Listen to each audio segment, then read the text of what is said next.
নমস্কাৰ positive negative negative positive এইখন এখন চৰকাৰৰ বৰ্তমান চলি থকা এখন নাটক হয়তো বৰ্তমান সকলো অৱগত কিন্তু যিসকল অৱগত নহয় তেওঁলোকক কৈছো অখিল গগৈ স্বাব টেষ্টৰ ফলাফল অৱশেষত পজিটিভ আহিল প্ৰথম অৱস্থাত ধৈৰ্য কোঁৱৰ বিটু সোণোৱাল আৰু অখিল গগৈ স্বাব টেষ্ট একে সময়তে লোৱা হৈছিল কিন্তু দুজনৰ ফলাফল সোনকালে আহিল আৰু দুইজনৰ পজিটিভ আহিল কিন্তু অখিল গগৈ স্বাব টেষ্টৰ ফলাফলৰ কাৰণে পুনৰ দিল্লীলৈ পঠাব লগা হ'ল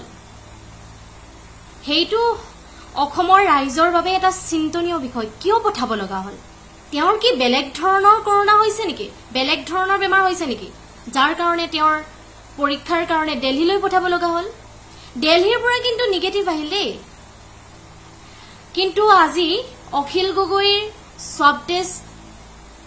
পুনৰবাৰ কাৰাগাৰত লোৱা হৈছিল স্বাব টেষ্ট তেনে কি লৈছিল মই নাজানো কিন্তু পুনৰবাৰ পৰীক্ষা কৰা হৈছিল য'ত পজিটিভ বুলি ওলাইছে কিন্তু সেই খবৰটো জেল কৰ্তৃপক্ষই পৰিয়ালবৰ্গক জনোৱা নাই অধিবক্তাই ফোন কৰি খবৰ লওঁতেহে কৈছে যে তেওঁৰ পজিটিভ ওলাইছে এইখন এখন সম্পূৰ্ণ নাটক চলি আছে নেগেটিভ পজিটিভ পজিটিভ নেগেটিভ এনেকুৱা ধৰণৰ শুনি শুনি অধৈৰ্য তেতিয়াই মই আৰু আমাৰ পৰিয়াল সমগ্ৰ অসমবাসী যেতিয়া নেগেটিভ বুলি ওলাইছিল তেতিয়াও কিন্তু সকলো আশংকাত আছিল যে কৈছিল যে নিশ্চয় বিটু আৰু ধৈৰ্য কোঁৱৰৰ যেতিয়া পজিটিভ ওলাইছে অখিল গগৈৰ অৱস্থা তেওঁলোকত কিয় বেয়া তেওঁৰো নিশ্চয় পজিটিভ কিন্তু চৰকাৰৰ এখন ভেকু ভাওনা বা নাটক চলি আছে বলেৰে নোৱাৰি চলেৰে মানুহজনক মৃত্যুৰ মুখলৈ তেওঁলোকে ঠেলি দিব বিচাৰিছে সোণোৱাল চৰকাৰ আপোনালোকক প্ৰথমবাৰ হাতজোৰ কৰি কৈছিলো কিন্তু এবাৰ আঙুলিয়াই কৈছো আৰু দাম্ভিকভাৱে কৈছো এইখন নাটক আৰু বেছি সময় আমি চাই থাকিব নোৱাৰো আপোনালোকৰ লকডাউন এক চিকুটো আমি আৰু নামানিম কিন্তু এতিয়া আপোনালোকৰ একমাত্ৰ দায়িত্ব হ'ব কৰ পৰা আনি কি কথা নাজানো উন্নত চিকিৎসাৰ ব্যৱস্থা কৰক তেওঁৰ কাৰণে বুলি নহয় বিটু সোণোৱাল ধৈৰ্য কোঁৱৰ অখিল গগৈ তেওঁলোকক উন্নত চিকিৎসাৰ ব্যৱস্থা কৰক কাৰণ তেওঁলোক আপোনালোকৰ দায়িত্বত আছিলে তেওঁলোকক মই আপোনালোকৰ আলহী বুলি কৈছো যদি আপোনালোকৰ ঘৰত থকা আলহীৰ কিবা বেমাৰ হয় আপোনালোকে কি ন্যায়ালয়ৰ ৰায়ৰ কাৰণে বাট চাব নেকি ন্যায়ালয়ক আবেদন জনাব নেকি তেওঁলোকৰ চিকিৎসাৰ কাৰণে নিশ্চয় আপোনালোকে নিজে নিব ডক্টৰৰ ওচৰলৈ বা আপোনালোকৰ যদি বেমাৰ হয় আপোনালোকে ন্যায়ালয়ৰ ওচৰত আবেদন কৰি চিকিৎসাৰ ব্যৱস্থা কৰিব নেকি আপোনালোকে কিয় এনেকুৱা ব্যৱস্থা কৰিছে মানুহজনৰ লগত কিয় এনেকুৱা ব্যৱহাৰ কৰিছে আজি দেখিলো ৰঞ্জন দৈমাৰী তেওঁ গা বেয়া কৰোনা পজিটিভ বুলি গম পাইছো তেওঁ মানুহজন ভালদৰে খোজকাঢ়ি গৈছে দেই মই নিউজত দেখা পাইছো খোজকাঢ়ি গৈছে তেওঁলোকৰ ব্যৱস্থাটো লগালগ কৰিছে লগালগ তেওঁলোকক চিকিৎসাৰ কাৰণে হস্পিটেললৈ লৈ গৈছে তেনে ক্ষেত্ৰত একদম উঠিব নোৱাৰা দুৰ্বল এজন ব্যক্তিক কি কাৰণে আপোনালোকে চিকিৎসাৰ ব্যৱস্থা কৰা নাই ন্যায়ালয়ে ৰায়দান কৰাৰ পিছতো কি কাৰণে চিকিৎসালয়লৈ নিয়া নাই আপোনালোকে কিহৰ নাটক কৰি আছে এখন মই সৰ্বানন্দ সোণোৱাল ডাঙৰীয়াক ইমান এটা বেয়া মানুহ বুলি ভবা নাছিলো অৱশ্যে মোৰ এতিয়াও তেওঁৰ ওপৰত বিশ্বাস আছে হয়তো তেওঁ ইমান বেয়া মানুহ নহয় কিন্তু তেওঁৰ লগত যিবিলাক হাংগু পাংগু আছে মই কাৰ কথা কৈছো গম পাইছে চাগে হাংগু পাংগু বুলিয়ে ক'ম যিহেতু তেওঁ মুখ্যমন্ত্ৰী নহয় মুখ্যমন্ত্ৰীৰ তলৰ পদবীত আছে হাংগু পাংগুসকল বেয়া এইকাৰণে কৈছো তেওঁ দেখ দেখাই দিয়ে অখিল গগৈক তেওঁ কিমান বেয়া পায় তেওঁৰ কথাত তাৰ প্ৰমাণ পাই যাওঁ কালিও তেওঁৰ এটা সাক্ষাৎকাৰ দেখিছো তেওঁৰ অহংকাৰ কাৰ কথা কৈছো হয়তো আপোনালোকে সকলো বুজি পাইছে ডাঙৰীয়া আপোনাৰো কিন্তু এটা পৰিয়াল আছে আপুনি যিদৰে আপোনাৰ পৰিয়াল লৰা সন্তানক লৈ গৰ্বিত ঠিক তেনেদৰে আমিও আমাৰ সন্তানসকল অখিল গগৈ ধৈৰ্য কোঁৱৰ বিটু সোণোৱাল মানস কোঁৱৰক লৈ আমি গৰ্বিত আৰু তেওঁলোকৰ যদি কিবা এটা হৈ যায় কিবা নহবলগীয়া হয় কিন্তু কথা বহুত বেয়া হৈ যাব কোনেও লকডাউন নামানিব আপোনালোকে নেভাবিব লকডাউন এতিয়া বহাই আছে গুৱাহাটীত আকৌ বহাইছে বুলি কোৱা শুনিছো কিন্তু কোনেও নামানিব চাই থাকিব কাৰ প্ৰতিবাদতকেও এইটো বেছি ভয়ংকৰ হৈ যাব দেখিছেই আপোনালোকে সোশ্যাল মিডিয়াত কিদৰে অখিল গগৈ ধৈৰ্য কোঁৱৰ বিতু সোণোৱাল মানস কোঁৱৰৰ মুক্তিত তেওঁলোকৰ উন্নত চিকিৎসাৰ কাৰণে হজুৰে সকলোৱে মাত মাতি আহিছে আপোনালোকৰ 2021 চনটো বৰবাদ আপোনালোকে মানুহকেইজনক সুপাৰ হিৰো বনাই দিছে উৎপল সাংবাদিক উৎপল দাই ঠিক কথা কৈছে সুপাৰ হিৰো বনাই দিছে আপোনালোকে সাহস আছে যদি উৎপল দাই কোৱাৰ দৰে কৈছো 8 মাহ সময় চাওক তেওঁলোকক মুক্তি দিয়ক তাৰ পিছত চাওক যদি একো এটা কৰিব নোৱাৰে হেকেজন মানুহে লাগিলে আকৌ আপোনালোকে তেওঁলোকক জেলত ভৰাই দিব 8 মাহ সময় দিয়ক তেওঁলোকক সাহস নাই দম নাই চিকুট দম নাই আপোনালোকৰ সেই কাৰণে ইমান ভয় কৰি মানুহকেইজনক এনেদৰে অত্যাচাৰ কৰিছে আৰু এটা খবৰ মানস কোঁৱৰৰ অৱস্থা ইমান ভাল নহয় বুলি কোৱা শুনিছো হয়তো দুদিনমান পিছত আমি আকৌ শুনিবলৈ পাম মানস কোঁৱৰ পজিটিভ মানে কি হ'ব গৈ আছে কাৰাগাৰৰ এখন ইমান ডাঙৰ ৱালৰ ভিতৰত কৰোনা কিদৰে হ'বলৈ পালে আমি বাৰু 15 মাৰ্চৰ ভিতৰৰ পৰা ঘৰত আবদ্ধ আমাৰতো কৰোনা হোৱা নাই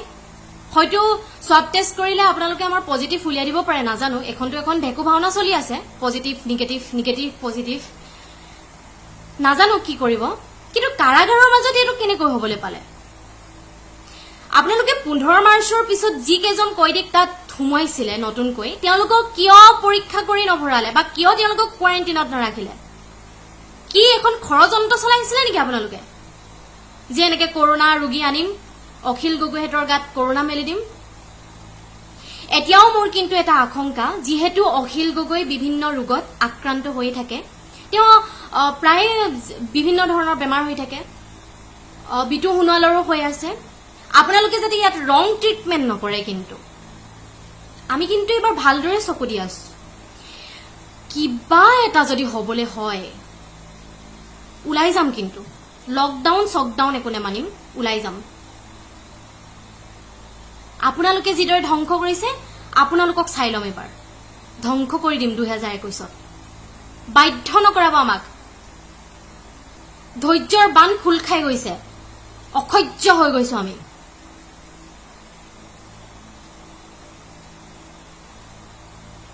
মই এটা কথা মোৰ হৃদয়ৰ পৰা কৈছো হিমন্ত শৰ্মাৰ পুত্ৰকেইজনে আজি পুত্ৰ আৰু পুত্ৰীয়ে ভাল ৰিজাল্ট কৰিছে তাক লৈ আমি গৰ্বিত তেনে ক্ষেত্ৰত আপোনালোকে নাচিকেটাৰ ফালেও এবাৰ চাব লাগিব কিন্তু এইটো কথা অলৰেডি সোশ্যাল মিডিয়াত প্ৰচাৰ হৈ আছে তথাপিতো মই এবাৰ অনুৰোধ কৰিছো চাওকচোন আপুনি যে যিদৰে পিতৃ হেদৰে অখিল গগৈও পিতৃ এজন আৰু ধৈৰ্য কোঁৱৰ মানস কোঁৱৰ বিতু সোণোৱাল তেওঁলোকৰ পিতৃসকলৰ কথাও ভাবক এবাৰ পিতৃ মাতৃৰ কথাও ভাবক অমানৱীয় নহব ইমান দানৱ প্ৰকৃতিৰ নহব মানুহক মৃত্যুৰ মুখলৈ ঠেলি নিদিব মানুহৰ মৃত্যু আপোনালোকে কেনেদৰে এনেকৈ মানে মৃত্যুৰ পথলৈ ঠেলি দিব পাৰে আচৰিত হৈছো ভাবি ভাবি ভগৱানে নকৰক আপোনালোকৰ লগত এনেকুৱা হওক কিবা এটা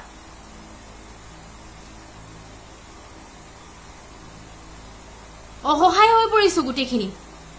গোটেই পৰিয়ালবৰ্গ অসহায় আমি গোটেইকেইটা মানুহ আমাৰ পৰিয়ালৰ সদস্য একোজন সদস্য তেওঁলোকক আমি কিমান মাহে দেখিবলৈ পোৱা নাই কথা পাতিবলৈ পোৱা নাই কেনেকুৱা লাগে আমি জানো একদম এখন আমি ফটুৱা চৰকাৰ গঢ়ি তুলিলো যাৰ দুৰ্ভোগ আমি এতিয়া ভুগিব লগা হৈছে বেয়া শব্দ প্ৰয়োগ কৰিবলৈ মন নাযায় কিন্তু আপোনালোক হিমানৰে যোগ্য তাতকেও বেয়া বেয়া শব্দ প্ৰয়োগ কৰিবলৈ মন গৈছে এতিয়া আপোনালোকৰ ওপৰত শেষত অনুৰোধ আকবাৰ হাতজোৰ কৰি কৰিছিলো এবাৰ কিন্তু নহব এবাৰ দাম্ভিকভাৱে কৈছো আহোমৰ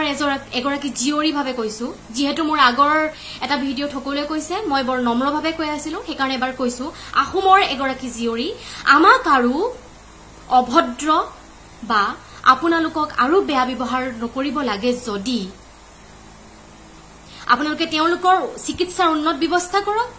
যিদৰে ৰঞ্জন দৈমাৰী হেতৰ লগত কৰিছে যিসকল তেওঁলোক দেশৰ একোজন মানে কি বুলি ক'ম মানুহ হত্যাকাৰী টাইপৰ তেওঁলোকৰ আপোনালোকে সপক্ষ ইমান ধুনীয়া ব্যৱহাৰ কৰি তেওঁলোকক লৈ গৈছে সেই একে ব্যৱহাৰ অখিল গগৈ ধৈৰ্য কোঁৱৰ মানস কোঁৱৰ বিতু সোণোৱালৰ লগত কৰক শেষত অনুৰোধ তেওঁলোকৰ উন্নত চিকিৎসাৰ ব্যৱস্থা কৰক ভাল চিকিৎসক আনক ক'ৰ পৰা আনে মই নাজানো ভাল চিকিৎসক আনক তেওঁলোকৰ উন্নত চিকিৎসাৰ ব্যৱস্থা কৰক আৰু যিদৰে তেওঁলোক আমাৰ মাজৰ পৰা সুস্থভাৱে আপোনালোকৰ লগত আপোনালোকৰ হাতত বন্দী হ'ব লগা হৈছে ঠিক সেইদৰে সেই সুস্থ মানুহ হিচাপে আমাৰ মাজলৈ এই চাৰিওজন মানুহক আমাৰ মাজত আমি পাব লাগিব কিন্তু শেষত হেতু আমাৰ চৰকাৰৰ প্ৰতি অনুৰোধ আচলতে নহয় অনুৰোধ কৰিবলৈ হলে হাতজোৰ কৰিব লাগে অনুৰোধ নহয় এটো কিন্তু আমাৰ চৰকাৰৰ ওপৰত একদম লাষ্ট ৱাৰ্নিং